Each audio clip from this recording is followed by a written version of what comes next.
From the studios of the Pemberton Township Board of Education's Channel 14, it's time to find out what's cooking. Here now is the head of the Food Services Department at Pemberton Township High School and your host, Tim Paroli. Hello again. Welcome to another edition of What's Cooking. I'm Tim Paroli, and today we're going to show you how you can prepare foods that are not only going to be nutritious and tasty, but they're going to save you some money as well. We are going to show you how to prepare boneless chicken breasts and make them into cutlets. And most of us prepare them by buying already boned and skinned chicken cutlets or chicken breasts. The package here on my left, right here for two boneless breasts and skinless, costs over $7. The one here on the right, which is from the same size chickens, costs only $3. The difference is one has been completely boned and skinned. And we're going to show you today a little bit of basic butchering. And what's going to happen is, instead of us starting you with a whole chicken, we're going to just start you off nice and easy. This is the product we're after. It's completely boneless and skinless. It's also very expensive. It's what we'd like to use. And we are going to use that. Instead of you trying to start out with an entirely whole chicken and figuring out where everything is, you can buy the breast portion only, just like this. It's triangular in shape. They've cut the wings off, the back, the rest of the body, it's all gone. It'll be triangular in shape. It'll have a skin on it. It'll have the ribs on the back, and it'll have a keel bone right down the center, just like that. So that is what we are going to begin with. And this is very simple for you because all we're dealing with is the one portion that's here. We're going to begin by taking this and removing the skin. You can either just pull the skin off or pull the skin and loosen it as you go with a knife. Whenever you're going to be using a knife and you're going to be preparing any type of meat, what I want you to remember is don't cut towards yourself. If you're pulling it this way, pull with the knife that way. It's much easier to eat the mistake than to bleed all over it. So I want you to never cut toward yourself. Once we have this all loosened up, just like that, we can just take that skin and pull it right off. And it'll come off just that easy. Now what we have is a chicken breast that has the bone in, but we've just removed approximately 1/3 of the fat. So that was really easy to do. We're going to show you two ways to do this because at different times you're going to prepare them different ways. And there'll be many different times that you'll be separating the breast meat from poultry. Now this is laying pointy side up with the meat portions right here. One here and there's one here. Right down the center of this is a bone called a keel bone. And we're going to take our knife and go on either side of it. Whatever side the knife falls first, we go right on down. And all we do is keep that knife right against the bone. Now I'm going to turn that around and we're going to cut right down in here through one little tiny bone. That's a half a wishbone. Then we're just going to scrape that off of there. And that's all we're going to do is just continue. That's the bone. We just keep the knife on it. I pull the meat one way. I push the carcass away with the knife the other way. And it comes right off just like that. Nice and easy. Now we have an almost completely boneless breast because right in here is that half of wishbone. So we're going to just pull that right out. That comes out. And then we're going to separate that chicken tenderloin, or chicken finger it's called, and that's usually breaded and served up as an appetizer. And now we have a completely boneless and skinless chicken cutlet. So we're going to turn that chicken breast around the other way, and we're going to do the same thing, only going down the opposite side. So we just cut along the keel bone, down the front. I'm going to turn it around. And I always turn it, if you're right or left-handed, you turn it around so that you are always pulling away from the hand without the knife. And once you've loosened that, just pull that right away from there, and it'll pull right off. Nice and easy. If it starts to stick, just scrape down with the knife like that. And all you're going to have left now is that carcass that is all bone. We take that other breast, and we just find the tendon there, and we pull that tenderloin out, just like that. And we're going to push the wishbone out. We just hang on to that and scrape along. It'll come right out, roll it, and give it a pull, and there you go. we've now got our cutlets, boneless cutlets. They're very easy to prepare, and they're very easy to do, just like we've shown you. So I've got 2 there. I think 2 is going to be enough for us to show you today. But we will just remove these so you get to see the other way that we can do that. So we're going to take that breast and we're going to just remove the skin from that. When I told you this is basic butchering, it is. I mean, for a lot of this, you don't even need the knife. You can just remove that skin just like that. And you have the skin out of the way so that it's very easy for you to handle it. And then we turn this one over, opening it up from the back side. You take a look, you'll see right down the center is that the bottom of that keel bone, and it's kind of flat right in there. There'll be a light area right here. Just hit that with your knife, and then you just break that in half. See that, how nice that broke? Break the other side, and the bone will be kind of a spade shape. Just run your hand under it, and then grab a hold of that, and you can pull them right out. That's part of that bone that we went on either side. And just follow right on down to the cartilage part of the bone, just like that. Now this center of this is completely boneless. Then we're going to just take it and we just scrape the bone right away. Instead of pulling on the meat like we did the first time, this time we just pull on the bone here. And we just scrape the knife under the edge of the rib cage and any of the bones that get along that carcass. We just pull that just like that. And that comes out in a half. We do the same to the other side. And there we are. We've got our cutlet all ready to go. So we have just taken an item that would have cost us double the amount. And we've made the same thing. And I only spent half the money. So we're in good shape so far. Take our last little bone out of there. And now, by doing them this way, what you will be left with is a larger breast portion. So you'll be left with one entire breast portion instead of 2 cutlets. So depending upon which side you start with will determine what you will end up with. So whether you're going to leave them whole or cut them in half, it doesn't matter. For us, what we want to do is make these into nice size cutlets so that we can use this boneless chicken meat for a chicken patty. Only thing, it's going to be all meat because we know exactly what's in here. What we're going to do is we flatten that cutlet out a little bit, and even when they're completely flattened like this from when you first cut them, they're going to have a thinner side and a thicker side. And what we're going to do is gently, because the chicken breast is not tough, pound that nice and even over the higher portion there. Then we're going to turn that over and just hit that again.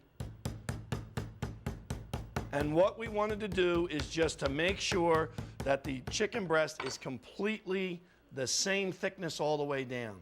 So that's what we did there. And you notice it doesn't take much to even that out. So we hit the high side and we just go down to the low side just a little bit to keep them flat and break everything up. And then there we go. So that is when we're going to use a whole cutlet. We gently tenderize that, and it does the 2 things for us. It tenderizes the meat, and it also flattens it out so it's going to cook nice and even. We're going to put our saute pan on the fire. I had it on earlier, it got a little warm. I just took it off again. Now we're all set. What we're going to do with these chicken breasts is we're going to saute them. And then we were going to show you at the second half of our program how to present the sauteed chicken breast. And we're going to show you how we can finish the other portions of boneless chicken and present them in another way. So what I want to do right now is take a little bit of flour that I have in a shallow pan, and I have my spices ready here. I have some white pepper, I have a little bit of garlic powder, and I have some salt. So we're ready to roll here. And I want to make sure that that is all ready because this is very quick cooking. So we put some oil in the pan. And remember, the term saute is to cook lightly and quickly in a small amount of fat. And you'll notice that when you put oil into the hot pan, lines will begin to move around. You'll be able to see it. Roll that around to get the heat evenly distributed in the pan. Then we take our chicken breast and we just lightly dredge that in flour. Now the reason that we do that is so that the chicken breast is protected from the tremendous heat that we're going to subject that to. This chicken breast is now going to go from 40 degrees to 400 degrees. So that's an awful big change, and we don't want the outside of that chicken to be all burned up and dried up. We want that to be nice. It can be a little crispy. So that goes into our pan. And you're probably wondering, how do we know when they're done? It's very simple. What we do with the chicken breast, first of all, you want to remember that the chicken breast is very, very thin. So we know, first of all, that it is not going to take much time to cook. The second thing, if you've never cooked them before, any type of cutlet that you cook, remember that you're applying heat to the bottom of it, and you're going to drive the juice from the bottom of the cutlet up to the top. So as soon as you begin to see on the side of the cutlet that you can see little specks of juice coming through, it's time to turn that cutlet. The other thing that will give you a good determination is when you turn it over, it should be nice and brown. Now that's a rule of thumb for most cutlets. However, there are some dishes where we do not want to brown the item that we're sauteing. So we're shaking this around to make sure that they're not stuck to the pan. I'm going to turn the heat up just a little bit under that. There we go. And they're beginning to bubble real nice now. And the color is changing. And if you notice, they're not shrinking. They're beginning to pull together just a little bit, but they're not curling up in the pan. And that's a good indicator that these are not going to be tough. They're going to be very tender, that we have broken up a lot of the tissues that held that together. So I'm going to turn them over, nice and easy. All right, so we've got a very little bit of color on them, and that's what we're after. A very little bit of color, and we want to cook that completely. And then these are going to be our cutlets. Now what I have going right now is a pot of water, and we're going to put a little bit of salt in there, and we're going to put a little bit of pasta in that water. We're going to do that as soon as we come back. We're going to show you that because we're cooking an angel hair pasta. And there's two reasons we're cooking angel hair pasta. Number one, it's because that's what I like, a nice, light, thin pasta. The second reason is it cooks very quickly. This pasta will cook in just a few minutes, so we can have fresh pasta in a very short amount of time, and that's what we want to do. So we're going to put our salt in the water. We're going to dump in our pasta, and I'm going to give that a stir. And while I'm tending to my pasta, I'd like you folks at home to pay attention to this.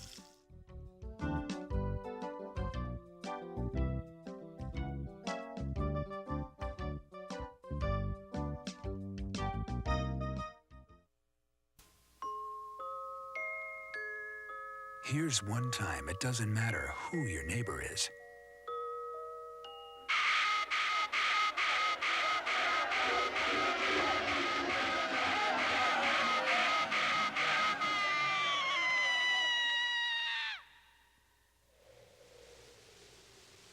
Here's the other. Life's too short. Stop the hate. Hi, welcome back. What we've done now in that short time, all I did was give this pasta a stir, and about a minute ago it came back to a boil, and it is now done. That's why I love this stuff. I took our chicken breasts on the break also, and I'm going to drain this pasta. And while I'm doing that, if you take a look in the oven, that is how we keep things that are sauteed.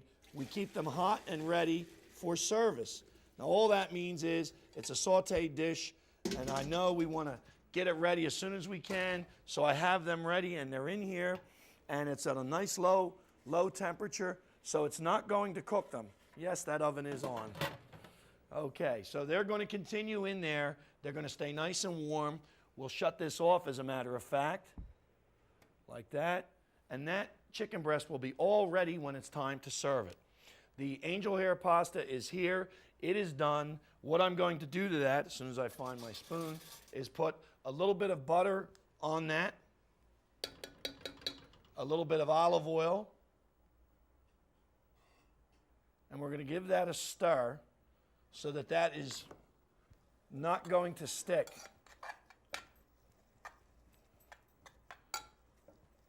All right, so we have, that is ready to go. Now, what I have on the board is the other chicken breast, and I have those 2 chicken tenders that are like that. And I'm real particular now, since I'm the butcher. I can't blame the butcher at the butcher shop. I'm going to take that little white tendon out of those chicken fillets, just like that. Just cut that right off of there. That little white piece will be kind of tough. So we're gonna, there's one without it, and there it is with it. And since you're cutting these yourself, you can be just as particular as I am.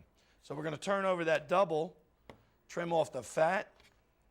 You see, you customize your food to your own particular taste. If you don't want the fat and the skin on it, it comes off. And if you're going to make a little bit of a chicken stock, that is excellent for that. So we take off those little pieces of tendon on there, and you'll find out that if you begin to do these kind of practices, that the food you make is going to be much better. Now we're going to take that double breast and just kind of slice that across. And I'm trying to slice that opposite of the way it's growing. In other words, the muscles are running this way, so we're going to kind of cut it opposite. And I'm just half inch wide, nothing real spectacular. And now we have our meat all ready. So we have our boneless chicken. We prepared it. We are set to go.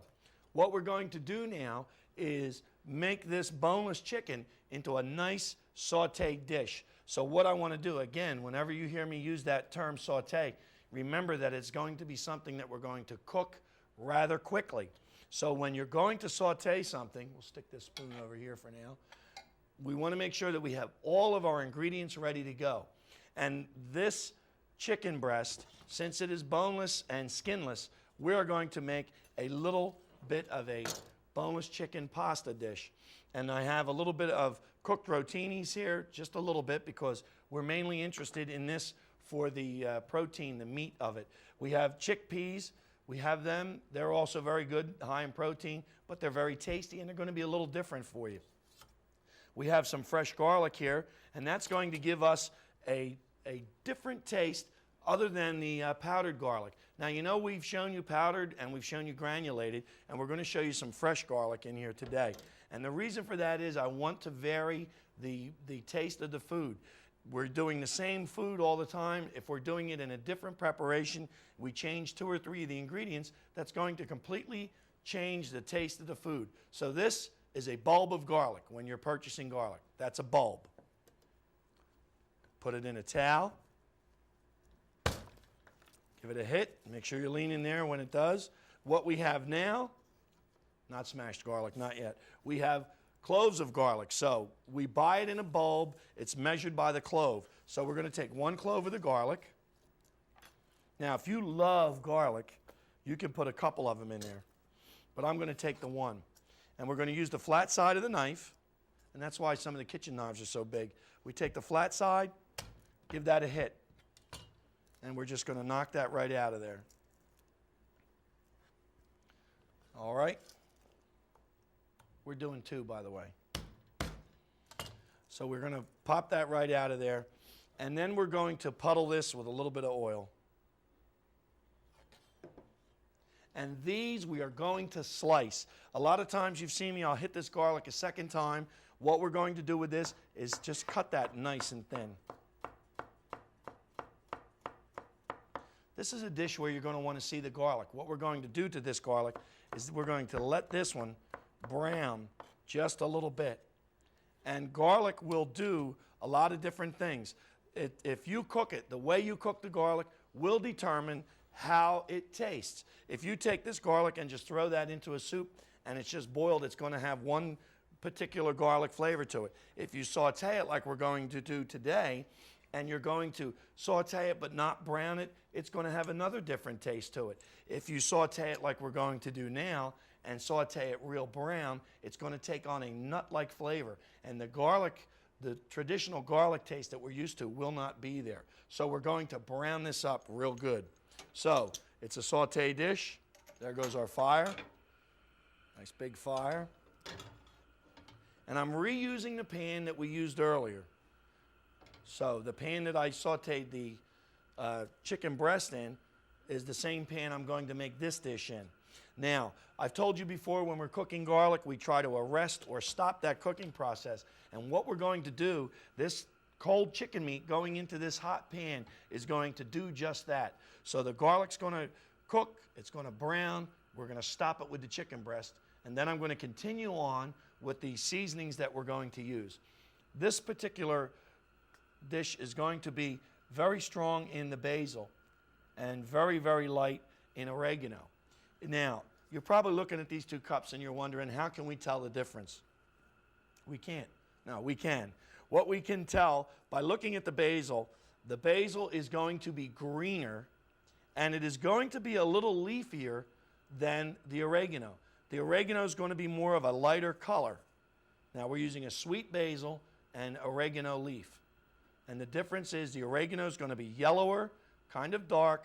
The basil is going to be greener and a little leafier. Also, the aroma of the basil is going to be very sweet, whereas the aroma of the oregano is going to be a little stronger. So you'll be able to differentiate by looking at them, and then you can smell them and be sure.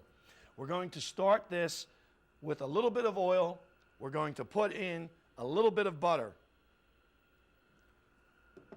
So the oil goes in first before that gets too hot.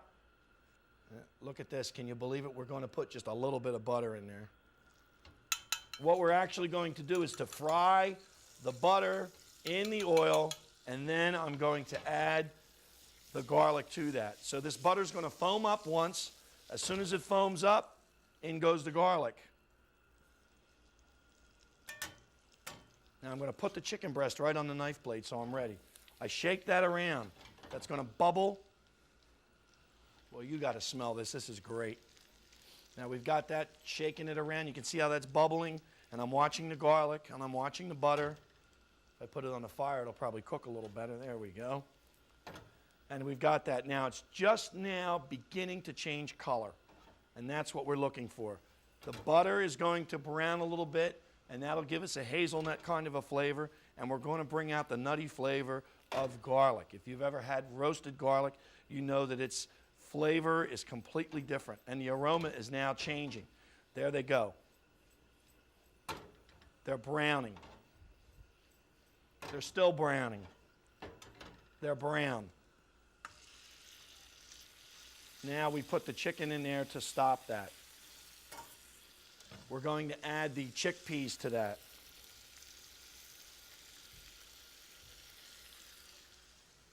We're going to put in our basil, sprinkling over it, a nice generous sprinkle on there. Then I'm only going to use just a pinch of oregano because I want the sweetness of the basil to come through. Now we're going to take a little bit of salt. Now, I tell you a little bit of salt, it might look like I'm using a lot. Remember, I've got starchy little peas in here, and I'm going to have a little bit of starch that we're going to have to compensate for with the noodles that we're going to put in there. So we shake that loose. There we go. And now the chicken breast again is going to change color from one side to the other. You just toss that over.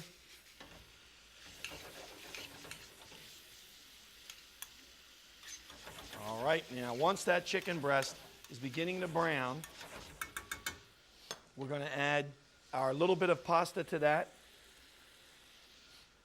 And we're going to add a little bit of green onion to that for some color. So we're going to take our scallion tops, and they're going to be in there for color. So I'm cutting these a little wide so we got them.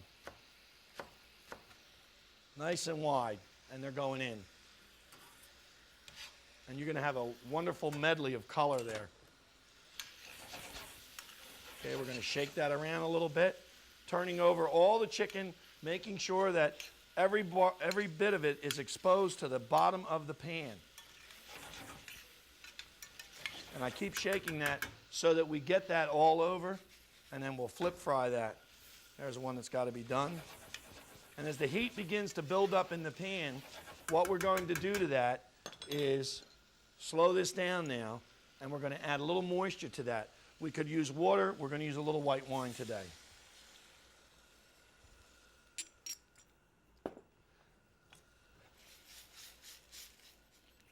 There we go. Then we're going to add, just at the last minute now, just a little bit of a real good chicken base. And that we're stirring into the juice that's on the side.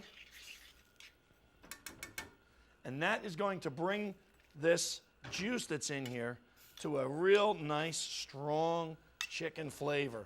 And that's what we're after. So we have that all set. There we go. That not only does it look nice, that really smells good. So what we're going to do now is we're going to go, while this is cooking, we're going to go over to the oven. We're going to retrieve our sauteed chicken breasts. I'll turn this board over so that we've got a nice clean area and you can see how nice these dishes are going to look. What I've got here is the chicken cutlets from the top of the program. The oven was on when we put them in. We turned the oven off just as you folks came back to watch, and there they are. And I want you to notice that when we do this food, when we saute food for you here and we fry it up for you, that we don't blot it on a paper towel, because if you have dredged it in a flour and if you have let the temperature of the oil get up nice and high, it will not, the food that you fry will not absorb any grease. So you don't have to worry about that. Okay, my chicken pan here is going crazy. And I'm going to take some of this angel hair pasta now. We cooked that off. And remember that we cooked it and drained it, and then we just took that and put a little bit of oil and just a touch of butter to that. And we did that because these cook so fast. So we put a nice nest of this down. And then we're going to put our chicken breast right in that nest, just like that. And you're going to have a very light, very chickeny tasting kind of a dish. And I say that because the overpowering flavor when you enjoy this is going to be all chicken. Remember, that's basically a chicken steak is what you've got there. So you're going to have a steak over a buttered noodle, only it's going to be a chicken steak. All right, now we have our boneless chicken that we sauteed with the chickpeas. And this dish is going to have a lot of different flavors in it. So what we're going to do with that is pick out, make sure we get some of the chicken breasts. You can see how nice the color is, and you're going to see a nice mixture of colors and textures in there. And can these dishes be prepared ahead of time? They certainly can. And the ease of preparation, we have a couple of ways that you can always set these up. By having everything ready, you just turn on the pan and saute away. So, not only are you now a butcher that can handle and make your own chicken breast, you can also turn them into delicious entrees. Thank you for watching.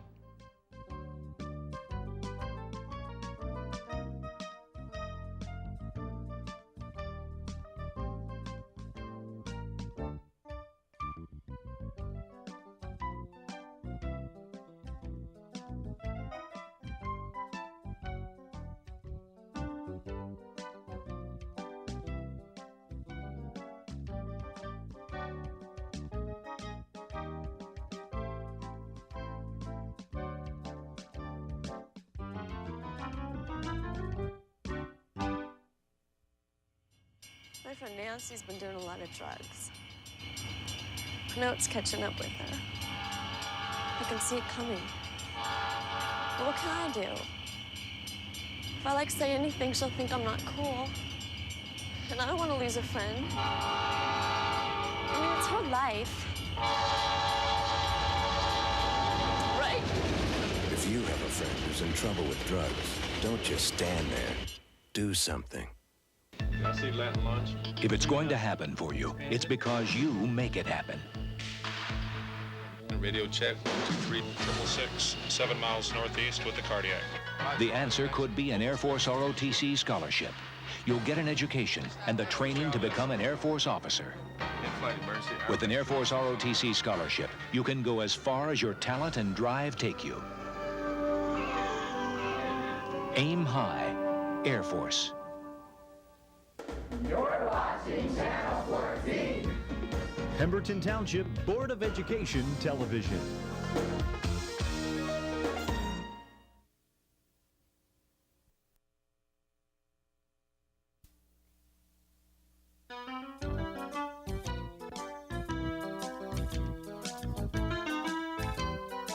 From the studios of the Pemberton Township Board of Education's Channel 14, it's time to find out what's cooking. Here now is the head of the Food Services Department at Pemberton Township High School and your host, Tim Paroli. Hello, welcome to another edition of What's Cooking. I'm Tim Paroli, and we're going to show you how to prepare the other white meat. Today we're going to show you how to prepare pork tenderloins. It's been called a lot of things. Lately it's the other white meat. We're trying to get people to eat a little more of it. We're going to tell you all about it. The cut that we're buying today is a pork tenderloin, and we're going to show you what they look like. Right here we have 2 packages, 2 each tenderloins. The tenderloin is exactly what it sounds like. First of all, it's pork, so we know where it's coming from. It's the tenderloin. If you've ever eaten a pork chop and it's got that little tiny circle of real tenderloin meat next to it, this is what it is. These are pulled from the entire loin before any chops are cut, and we're going to show you just how they look. However, in a package, I want you to get an idea what they look like. They're in a package like that, hardly any fat. Look at that. Really nice. And you know what? They're completely boneless. So if you are not that adept at butchering anything, or you're kind of afraid to try something, you cannot ruin these. Isn't that wonderful? You cannot ruin these. First of all, they're going to be tender no matter what you do to them, aside from completely incinerating them. So the nice thing about them is they're tiny. They cook rather quickly, so they are going to save us a lot of time. They're very easy to figure out how to slice because they grow this way, we slice them the other way. And we're going to show you how to prepare these to roast them. All you're going to do is take a roast pan. You're going to splash a little oil in it. Now, why are we adding fat to something? The reason we are is because these tenderloins have absolutely no fat on them, or they won't when we're done with them. What they're going to have, if you notice, we'll take this tenderloin. I'll give you a nice white board to look at. There's the tenderloin. Only one side of this tenderloin is going to have a mark of fat on it, and it's going to be right here. So I'm going to show you. See that light area right there?